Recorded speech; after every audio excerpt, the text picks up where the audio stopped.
disais que près d'ici, il existe un endroit que même les gens de la place n'ont pas encore exploré à fond. Que vous pouvez visiter cet endroit en entier à partir de l'eau parce que tout se trouve à proximité des quais. Et si je vous disais que c'est une destination carte postale? Que les gens y sont heureux, beau temps, mauvais temps. Cet été, j'ai visité cet endroit avec ma famille en bateau et on en a eu plein la vue.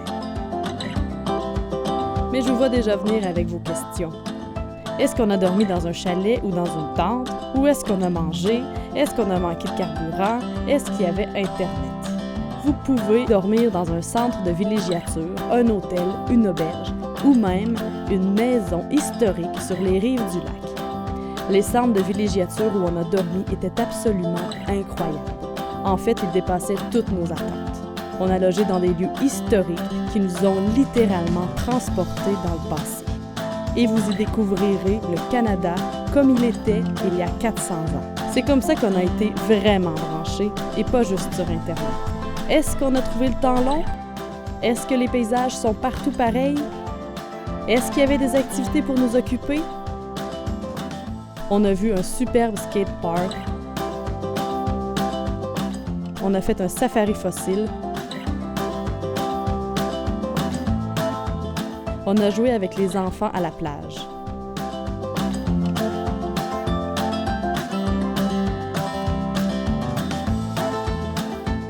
Je vous jure que la liste des choses à voir et à faire ici est vraiment longue. Ici, les rues sont aussi larges que dans les grandes villes, mais il y en a moins et il y a beaucoup moins de trafic. On a mangé comme des rois sur des terrasses en admirant le paysage. On a même visité une chocolaterie à quelques pas du quai seulement. Il y a des marinas à service complet dans toutes les villes et partout, on a eu droit à du service en français.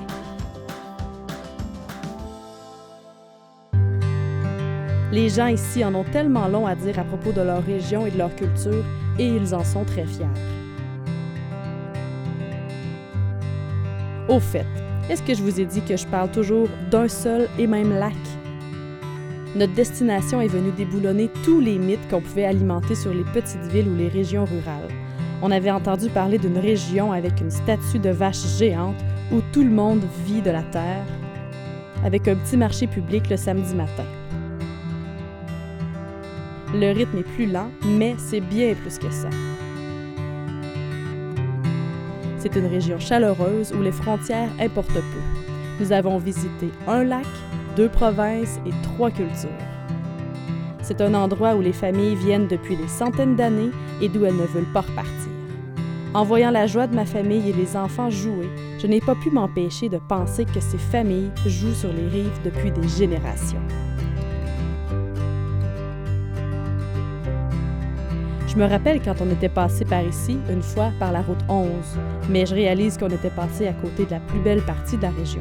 Même si ce n'est pas si loin, la beauté de l'endroit reste encore méconnue et son mystère demeure, même auprès des gens de la région, jusqu'à ce qu'on se décide à partir à l'aventure.